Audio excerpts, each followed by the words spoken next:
कि रसूलुल्लाह सल्लल्लाहु अलैहि वसल्लम ने फरमाया कि जो कौमें अमर बिल मारूफ और नही अनिल मुनकर छोड़ देती हैं वो तबाह बर्बाद हो जाती हैं। अखलाकी तौर पे तबाह बर्बाद हो जाती है, माशी तौर पे तबाह बर्बाद हो जाती है। आपने एक मिसाल दी कि बहरी जहाज में अगर तुम सफर कर रहे हो तो उसका एक ऊपर वाला हिस्सा होता है, एक नीचे वाला होता है, और नीचे वाले पानी लेने के लिए ऊपर आते हैं। फिर वो महसूस करते हैं कि जब हम ऊपर जाते हैं तो ऊपर वाले तकलीफ महसूस करते हैं, तो कहते हैं क्यों ना हो हम नीचे से सुराख करके पानी हासिल कर लेते हैं।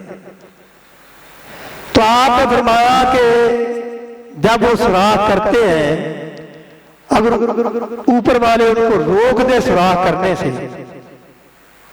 तो सारे बच जाएंगे। अगर वो नहीं रोकेंगे तो जहाज गर्क हो जाएगा, सारे तबाह हो जाएंगे। ये जो हमारे मुआशरे में जहां भी लगा रहे, भी लगा क्यों रहे? क्या हमारी जिम्मेदारी नहीं कि हम रोके?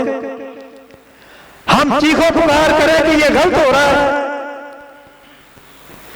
किसी के घर में कोई चोरी कर रहा है, क्या उसको लगा रहने देना चाहिए कि वो लगा रहे, जो कुछ करता है करता रहे, या शोर मचाना चाहिए ताकि वो दौड़ जाए शोर सुन के, या घर वाले जाग जाए और वो अपनी हिफाजत कर सके?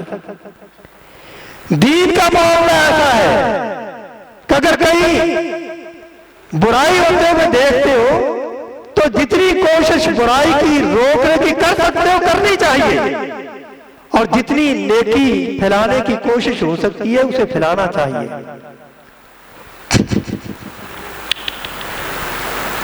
और फिर इस्लामी मुआशरे में एक इज्तिमाई तकाफुल है,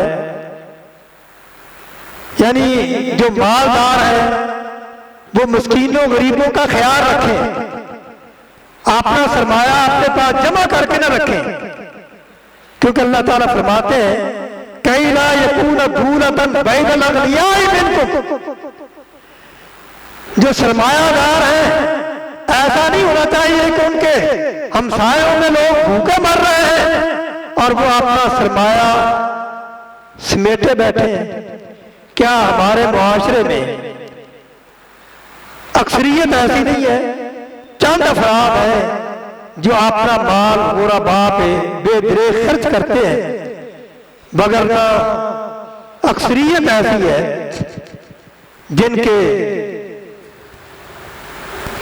माल जो है उनके बैंकों में पड़े हैं।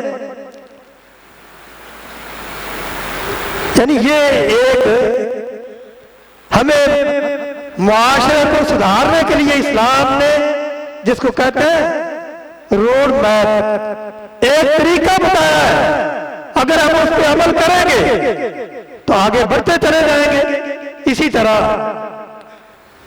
यानी ये जो मस्जिदें हैं इनका मुआशरे को सुधारने में बहुत बड़ा किरदार है, बशर्ते कि मस्जिद से वो काम लिया जाए जिस काम के लिए ये मस्जिद बनी है, और बशर्ते कि हम मस्जिद के साथ अपना ताल्लुक कायम रखें।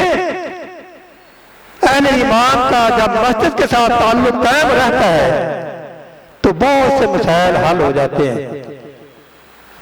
और फिर जब अहले ईमान वो अपने ईमान पे अमल पैरा होते हैं तो फिर किसी मुखालफ को ये जुर्रत नहीं होती कि वो कुरान के खिलाफ हर्जा सराई करे या पैगंबर इस्लाम के साथ हर्जा सराई करे।